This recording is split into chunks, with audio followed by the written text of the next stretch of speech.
वसुदेवसुतं देवं कंसचाणूरमर्दनं देवकी परमानन्दं कृष्णं वन्दे जगद्गुरुम्।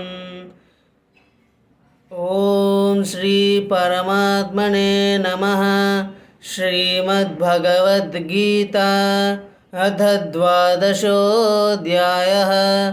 अर्जुन उवाच एवं सततयुक्ता ये भक्तास्त्वां पर्युपासते ये चाप्यक्षरमव्यक्तं तेषां के योगवित्तमाः। श्रीभगवानुवाच मय्यावेश्य मनो ये मां नित्ययुक्ता उपासते श्रद्धया परयोपेतास्ते मे युक्ततमा मताः। ये त्वक्षरमनिर्देश्यम् अव्यक्तं पर्युपासते सर्वत्र गमचिन्त्यं च कूटस्थमचलं ध्रुवम्। सन्नियम्येन्द्रियग्रामं सर्वत्र समबुद्धयः ते प्राप्नुवन्ति मामेव सर्वभूतहिते रताः। क्लेशोऽधिकतरस्तेषाम् अव्यक्तासक्तचेतसाम् अव्यक्ता हि गतिर्दुःखं देहवद्भिरवाप्यते। ये तु सर्वाणि कर्माणि मयि सन्न्यस्य मत्पराः अनन्येनैव योगेन मां ध्यायन्त उपासते तेषामहं समुद्धर्ता मृत्युसंसारसागरात् भवामि न चिरात् पार्थ मय्यावेशितचेतसाम्।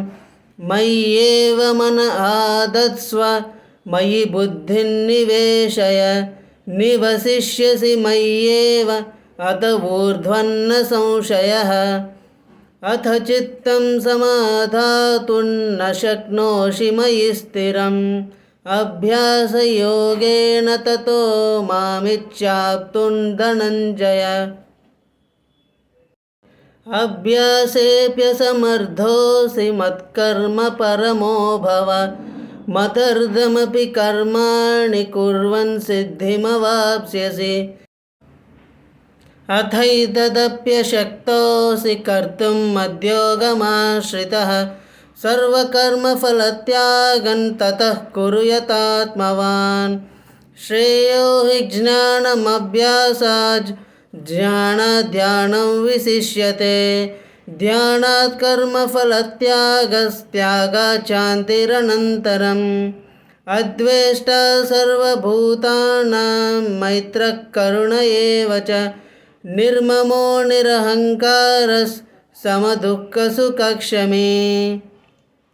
सन्तुष्टः सततं योगी यतात्मा दृढनिश्चयः मय्यर्पितमनो बुद्धिर्यो मद्भक्तः स मे प्रियः।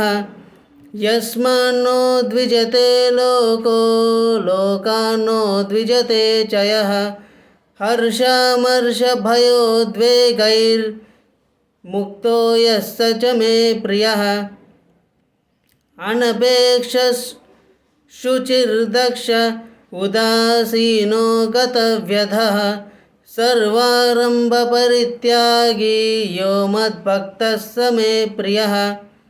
यो न हृष्यति न द्वेष्टि न शोचति न काङ्क्षति शुभाशुभपरित्यागी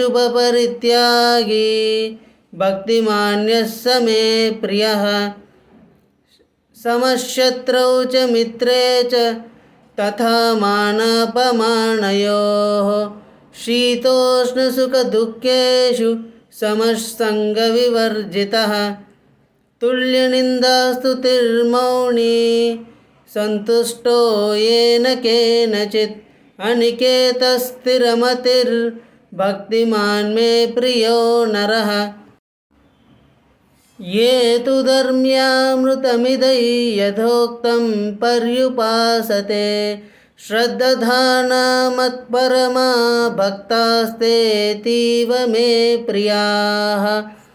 ॐ तत्सदिति श्रीमद्भगवद्गीतासु उपनिषत्सु ब्रह्मविद्यायां योगशास्त्रे श्रीकृष्णार्जुनसंवादे भक्तियोगो नाम द्वादशोऽध्यायः। ॐ श्रीकृष्णार्पणमस्तु। योगेशं सच्चिदानन्दौ वासुदेवौ रजप्रियं धर्मसंस्थापकं वीरन् कृष्णौ वन्दे जगद्गुरुम्। श्रीकृष्णौ वन्दे जगद्गुरुम्।